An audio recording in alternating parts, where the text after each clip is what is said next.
Hi, welcome to another episode of Shadi's Influencer Spotlight. And we've got a couple firsts today.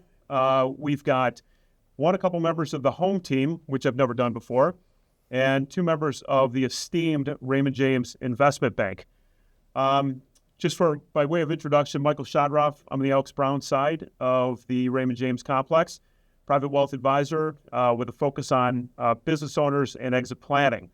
So we're going to start here with Andy Schwartz and Leon Vaintraub, both with the Commercial and Industrial Services Group of the Investment Bank, to be clear. And why don't you guys give a broad introduction of the group you're in and what you do here at Raymond James? Sure, happy to. I'll kick things off. Thank you for having us. We appreciate being on this podcast. By way of introduction, I'm Andy Schwartz. I live and work here in Chicago, as does Leon, and I co-head what we call our Commercial and Industrial Services Group, as he says. Most of our group is focused on M&A transactions, largely on the sell side, working with sellers and people looking for liquidity options, but oftentimes on the buy side as well, to the extent a business owner is looking for acquisitions or to continue to grow their business by consolidation.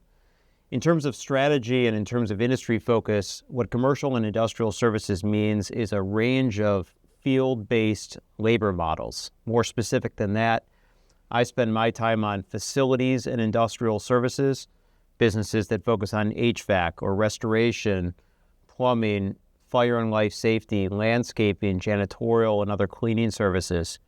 And in Leon's case, he focuses quite a bit on environmental and waste. Beyond that, our group has capabilities across water and wastewater, test inspection certification, power and infrastructure, and a number of other services models. Leon? Michael, thank you for having us, and Andy, thank you as well.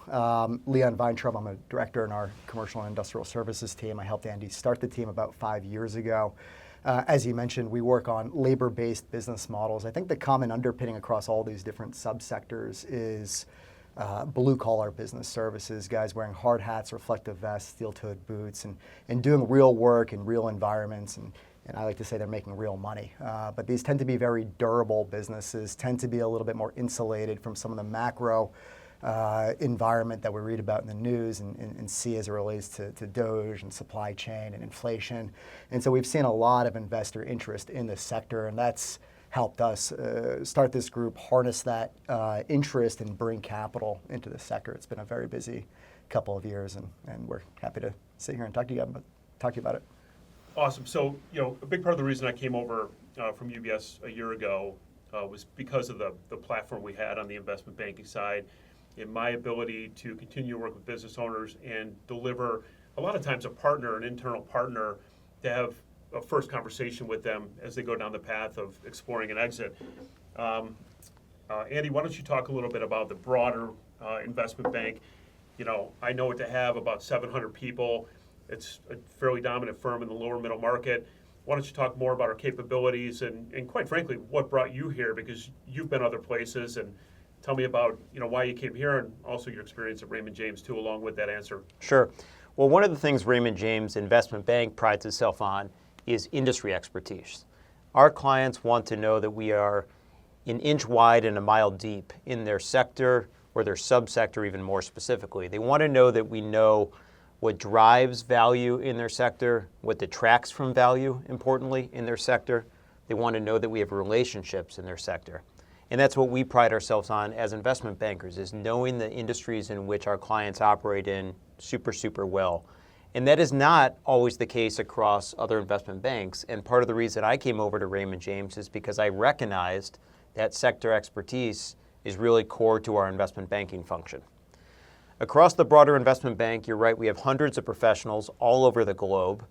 The other thing that we pride ourselves on is if we have a client who is seeking out a buyer that might sit overseas, who might speak a different language, might be in a different time zone, we've got the capabilities and we have partners, true partners, other investment bankers who are Raymond James employees who sit in other parts of the world who can access those relationships. That's a core part of what we do, is accessing relationships and providing clients with options. And make no mistake, value is always paramount. It's what we're focused on, driving value, terms in a M&A agreement, and otherwise certainty of a deal. But I think fit is often under or overlooked in these dynamics, and that's where our relationships can really drive value and bring these decision makers to bear in terms of really understanding what the fit is, what is the different views of risk tolerance as an example of growth strategy, of capital allocation, and how do you partner together to grow and drive value. And that is paramount and oftentimes drives value, but we view them separately and Sure. really focus on making sure we're almost like matchmakers here. Tell me about your journey, Leon. Before you decided to come to Raymond James, you also had some other firms that you worked at. Did you and Andy have a relationship before you decided to join his group, or did you land here first and then he found you, or how did that work? That's a great question. I've been an investment banker my entire professional career, for better or worse. I've worked at large bulge bracket investment banks. I've worked at small boutique banks. I find Raymond James to sort of be that Goldilocks in the middle. We have bulge bracket capabilities, reach, and coverage, but still a very localized and personalized touch that the boutiques bring, and that's one of the things that I think gives us a lot of success in the market. I worked at another middle market firm before I came to Raymond James and actually co-advised with Raymond James on a large wastewater deal 5-6 years ago, got to know the team very well. Andy came over shortly after that and was looking for a vice president at the time, and they reached out to me.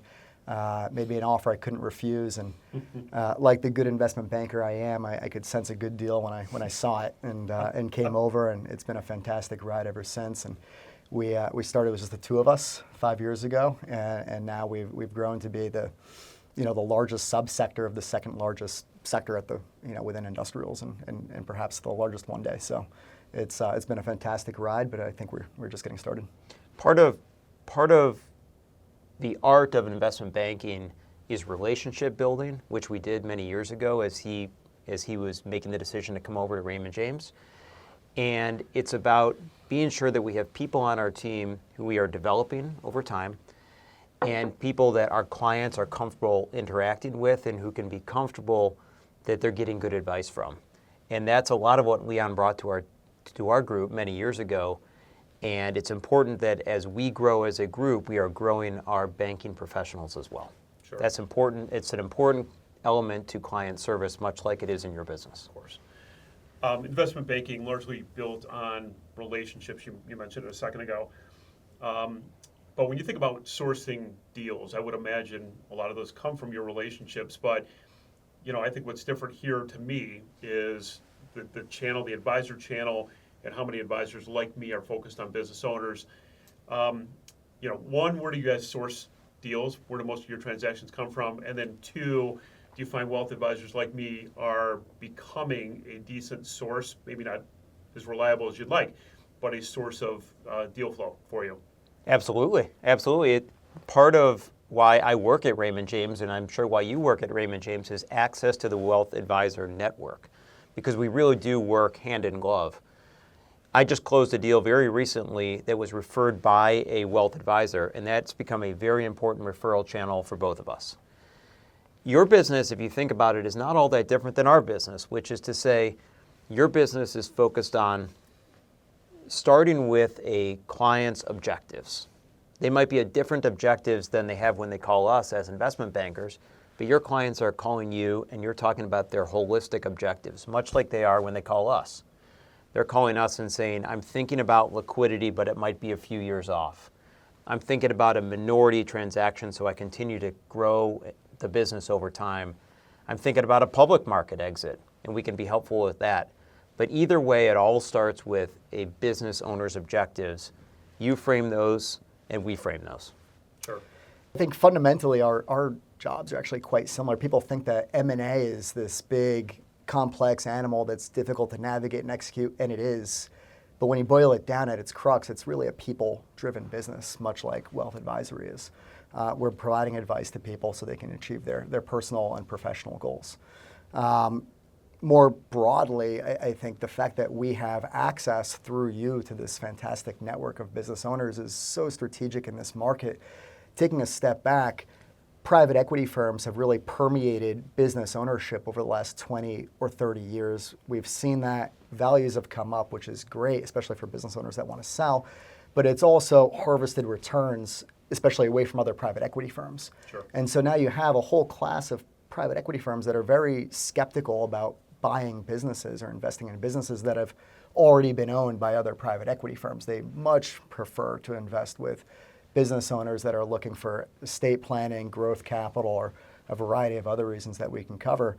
And we're finding that that transaction in particular is very attractive in this environment, this market, and is driving a lot of value for both sides of the transaction. Either one of you can tackle this. This is coming from me, an advisor, and to me, a warm introduction is better than many of the cold reach outs that I do. I'd love an example of a time where you thought to include an advisor at some part of a conversation with a business owner, and I'd love to know how that comes up. I mean, when do you go down the path of asking a question about wealth? Do you need a wealth advisor? How do you make that introduction? How does that come up in your world? Sure. Well, I can tackle it, and then maybe you want to add on to it. Oftentimes, toward the tail end of a process, business owners, if we've done our job properly and we've achieved a fair amount of growth capital or valuation for them, they're in need of people to help manage their estate, to manage their broader set of capabilities. And that's a perfect way for us to introduce people like yourself. But what's true of your business is that you're providing more than just simple investment tools, if you will. You're providing thoughts on a broader set of estate planning, or on tax needs, or on insurance needs, or introductions to other folks in the broader ecosystem of managing somebody's wealth. So it's really important to us that the relationship with a business owner does not end at the time in which the deal closes, but rather it can continue on in perpetuity. And so it's the tail end of the process when we are quick to introduce folks like yourself. Yeah. Like I would say both of our roles are founded in trust with our clients. I think it's so important to be that trusted advisor, whether you're advising them on wealth management, on M&A. Both are critical topics to anyone, not even just business owners. And occupying that role of trusted advisor, if you're doing a good job of that, your clients tend to open up and ask you to do more and more and more. And again, the benefit of our platform is we can occupy those roles and make those value-added introductions. Well said. We constantly hear about the tsunami of sellers that are going to come to market. Baby boomers are starting to age out, need to come up with some kind of succession plan or a plan around an exit. Can you talk a little bit about the marketplace? Are you seeing any of that? And just color that a little bit for me, if you don't mind. Sure. Well, like in a lot of situations, every situation is different, and every situation really depends on the industry in which the business owner operates. And particularly in this market here in 2025, that's clouded with news around tariffs and supply chain concerns and inflation and geopolitical conflict, every industry is responding to that situation differently. Where Leon and I spend our time in business services focused transactions, that has become in 2025 a bit of a safe haven, if you will, for investment opportunities, because it is not as influenced by supply chain concerns or government bureaucracy or government cuts or DOGE or anything else. So we continue to believe that 2025 and headed into 2026 and beyond will be a very good opportunity for business owners to explore liquidity events because these businesses are not as influenced by all of the topics I mentioned. Absolutely. I agree. I think the market right now is particularly receptive to businesses in our broader coverage area. Valuations have stayed elevated, especially for high quality assets. On the flip side, I would say that the operating environment is also becoming more difficult. Navigating and competing against large, well-capitalized strategics, increased regulations, not to mention supply chain issues that don't impact at a high level, but still have an impact. And I think we're seeing business owners are aging out, have had a lot of success. Kids don't always want to, especially be garbage men in my industry. And strategics have an insatiable appetite for continued tuck-ins. I think all those trends have continued to permeate, combined with, I think, an aging baby boomer population, combined also with private equity returns compressing. I think you're seeing this sort of perfect storm of variables that are driving a lot of interest in private equity firms partnering or acquiring businesses from founders. One of the things we often say to clients and prospective clients is if you have a good business, if you have a growing business, a highly profitable business, a business with business model characteristics that are resilient to market trends or other market factors, there is never a bad time to bring a business with that set of characteristics out to the market. Businesses like that, high quality, growth-oriented, profitable businesses are going to attract a lot of attention and high valuations in any market environment. But you do have to be cognizant of the market environment you bring it out in. If you bring it out in a time period with fluctuation or ambiguity, it can be quite challenging, or when the financing markets aren't as receptive. But generally speaking, like I said, in our markets, it continues to be a good time to bring businesses out. There is a tremendous amount of capital sitting on the sidelines, and more specifically, private equity, family investment office capital that's sitting on the sidelines. There is at least $1 trillion, probably more than $1 trillion in funds that have been raised by private equity funds eager to put capital to work and who frankly need to put capital to work to satisfy their own limited partners. That's great. Leon, I've got one for you. So, let's say you engage with somebody that has an incentive to sell, wants to sell, they're motivated sellers. Mm-hmm. But you've done the path with them, you realize they're not ready. How do you advise them? How do you help them get ready? Do you lean in? Do you say, come back and see me in 3 years? And then, likewise, a continuation of that question is how do you keep in touch with them while they're quote unquote incubating? Well, Michael, that's a great question. As trusted advisors, sometimes we need to give advice our clients don't want to hear. Right now is a good time to sell. You should sell because the market has provided an opening that may close at some point, and we need to deliver that message. Oftentimes, they accept that, but sometimes there is a good reason to hold on, and sometimes the result isn't what we expected, and there is a better result down the road. And again, as trusted advisors, it's incumbent on us to provide that unfiltered and raw advice. M&A tends to be a long sales cycle solution in general. The process itself can take anywhere from 3 to 6 months, but even leading up to that and the work that we do to stimulate the market can take up to a year sometimes or longer. Now in this market, we're finding that we're getting engaged not weeks before we launch, but months or even sometimes a year in advance and undertaking a long preparation period. Sometimes we're having conversations as sort of a slow burn, waiting for momentum to build and then launch a formal process. I think there's a number of ways to navigate that dynamic, but in all those cases, our role is to be a trusted advisor and to help them get to what the right answer is and providing optionality along the way. Leon said it right, which is our job is to be a trusted advisor and to build real relationships and transparency with our clients. And to that end, we welcome the opportunity to get to know business owners many, many years in advance of them ever thinking about a liquidity event. Many times, business owners will come to us several years in advance and saying, I'm not ready to do anything, but I'm thinking 5 years out, and I'm thinking about succession planning, and I'm thinking about the amount of capital that I'm sitting on that is not liquid to me, but the value in my business. And for those 2 or 3 or 4 years in advance, we are talking to them on a routine basis about their growth objectives and how to make their business more attractive to their prospective buyer community, how to think about mitigating the challenges that the prospective buyer community is going to have. We're having these conversations many years ahead of a liquidity event. The fundamental question we always get asked is, hey, Leon, hey, Andy, does doing X increase value or decrease value? And that's a way that we can very much help, whether it's looking at a strategic acquisition or a tuck-in, whether it's a de novo or a greenfield in a new region, whether it's going after a new customer segment. How are investors looking at that, valuing that, and reacting to that in processes? But in all fairness, if a business owner comes to us 2 months or 2 weeks in advance of a process and looking for liquidity, it's tougher to have those conversations and tougher to make changes in their business. If they come to us 2 years in advance, we can give them such advice and they can make changes to their business. All right. We talk a lot about people engaging with you early. In terms of a seller engaging, what's the usual or typical prompt that you see, or that you would say? There's a lot of sellers or business owners in my network. What's the prompt that they would have where you would say, hey, reach out to us, engage with us? What do you think that would be, or in your experience, what is that?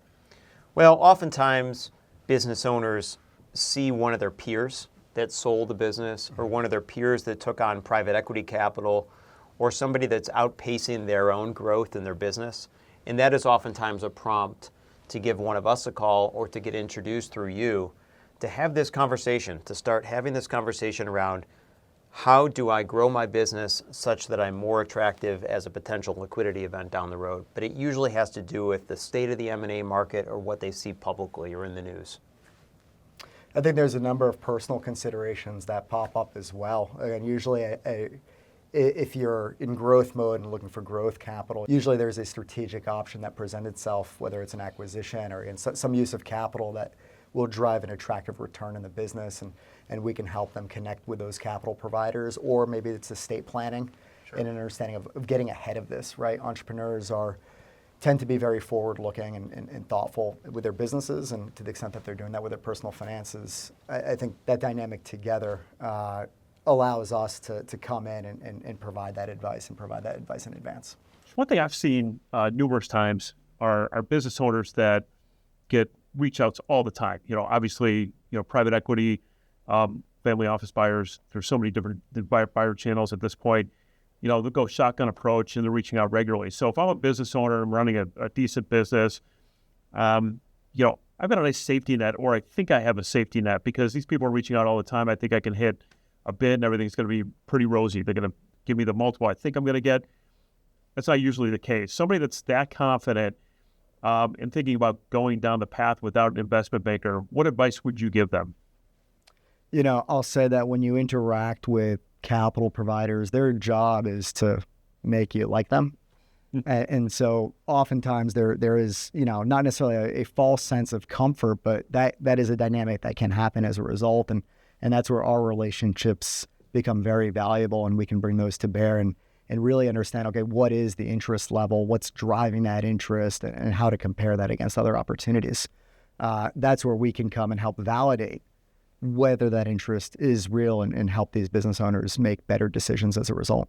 When we're running a sale process or a liquidity process, it's about creating competitive tension. And part of creating competitive tension is having the right set of investors looking at your business who understand the sector and who are aligned with your objectives, whether it's a cultural fit or a growth fit. So if you do get an inbound or multiple inbounds from private equity funds or other capital, it's important that you reach out to investment bankers who are known in the sector and have those good relationships to help you put together a plan. You need to go to the market in a very organized and methodical way in order to capture that competitive tension I was talking about. Perfect. How about the buyer's universe in your respective sectors? What does the buyer's universe look like right now in your respective sectors? Who's active? Who's putting capital to work aggressively? Where's that coming from? In the waste sector, we have a set of strategics that are highly acquisitive, spending billions of dollars a year on tuck-ins. They've done that consistently. We've seen a step change in interest and capital deployment there over the last 5 years, and that's driven the increase that we've seen in margins and returns in the sector. It sort of sucked more capital in and deployed, and we're seeing these acquisitions. There's also this sort of entrepreneur cycle in waste that exists where a founder may start a business, grow and scale it, sell it to a strategic, wait for their non-compete to expire, do it again. We know a few of these entrepreneurs that have done that 2, 3, 4 times. The strategics don't mind, and the entrepreneurs love it. Typically, that creates a very comfortable base case for sellers, that strategic exit option. But we also bring a lot of private equity firms to bear and drive that competitive tension that Andy talked about. I think that's so important, and they're looking for certainly growth, but beyond that, it's recurring services, contracted revenue, and business models where there's a benefit to scale, where you can scale that business up, and as a result, it becomes more valuable because it is now more competitive in the market. And that's something that a lot of private equity firms are really good at, and we're seeing them kind of butt heads with strategics, and that dynamic is driving value and interest in our sector right now. I would contrast what Leon says about the interest of strategic buyers in the waste sector, and there's no question that's the case, with the desire of private equity funds, family investment offices, and private credit funds to put capital to work in facilities and industrial services businesses. Again, these are companies in sectors like landscaping, pest control, fire and life safety, elevator maintenance, restoration, snow plowing, janitorial, sectors such as those. There is a tremendous desire for private equity funds to put capital to work in those sectors because they're recurring in nature, because oftentimes the demand is driven by regulatory measures. That's very true of the environmental services sector. And because they are businesses, generally speaking, they can be built through a consolidation strategy, where you can buy a platform at one multiple, you can buy smaller add-on acquisitions at lesser multiples, and average them down over time. That is a very common attribute of facility and industrial services M&A. One burning question that a lot of my business owner clients have is, what would you tell a business owner that's skeptical about working with private equity? It's a great question, Michael. And that's a fair question given everything we read about in the news. And sometimes private firms can certainly have a reputation. I would say it really depends on the dynamic, but a lot of the private equity firms, family offices, infrastructure funds that we work with are really in search of growth. And so they're looking for scalable assets that they can deploy more capital into, as opposed to, cutting everything to the bone to drive margins to do a, financial engineering return, which worked 20 years ago and candidly has become less and less interesting. We had a client last year who I think was open to a range of options and said, hey, Andy, Leon, what does it mean to partner with private equity? What does it mean to sell to a strategic? And we ended up structuring a process that was a very high-touch, white-glove process that enabled him to have a lot of touch points with both strategics and private equity firms and understand what the alignment of vision was, the relative risk tolerance, the shared growth strategies. And as the process wore on, we found that this founder who had started this business was getting increasingly excited at the opportunity to partner with private equity firms, with other investors and operators who have had a lot of success, similar to his success, but could actually make his business better. And we ended up closing with a fantastic private equity firm and excited to see what they do together. The other thing we often tell private business owners is that you cannot paint private equity or family offices with a single brush. Every single pocket of capital is different and unique, and it really has to do with the investment professionals at those particular funds. Everyone's unique. Everyone has a different approach to investing. Private equity funds, on balance, though, create a tremendous amount of wealth, not only for themselves and their limited partners, but for management teams and for entrepreneurs. They create a tremendous amount of opportunity for teams, for employees, for long-tenured people in their organizations. And not only do they invest that capital and create opportunity for people on those teams, but they help with strategic guidance, sitting on a board. They can avail their networks. They've got vast amount of resources from a portfolio optimization standpoint and from an operational standpoint. These are really important tools to creating value in businesses over time. We're also seeing what I'll call a democratization of equity ownership. I think we're finding that private equity firms are having a lot of success incentivizing not just senior executives, but middle management and down with equity ownership to incentivize them, align interests, and drive growth. And it's working out very well for both. We're seeing more and more of that here. All right, easiest part of the conversation here. Leon, what do you like to do outside of work? Tell us a little bit about you away from work. What do you like to do? Well, I have 2 kids and a dog. The dog keeps me the busiest, and she's only about 6 or 7 pounds. And so they keep me busy 3 and 5. I'm trying to get my oldest into golf right now. Excellent. I actually went golfing this morning with our team. We closed the deal a few weeks ago, and so I wanted to do a little bit of a celebratory event for the team and took them to Harborside here just south of Chicago. Had a fantastic outing and got home and showered and ready for this podcast. Thanks for that effort. Andy, how about you? That's what I was like. Outside of work. Outside of work, it's my kids that keep me busy. I'm married with 3 little boys at home, a 13-year-old, 11, and 8. And for them, in large part, it's all sports all the time. And so my kids are what keeps me busy. Well, closing, Andy and Leon, incredible conversation. I have a feeling many other investment bankers are going to be knocking on my door to do the same, but you guys are first, and we can't change that. So thank you. Thank you for You're having us. welcome. Thank you.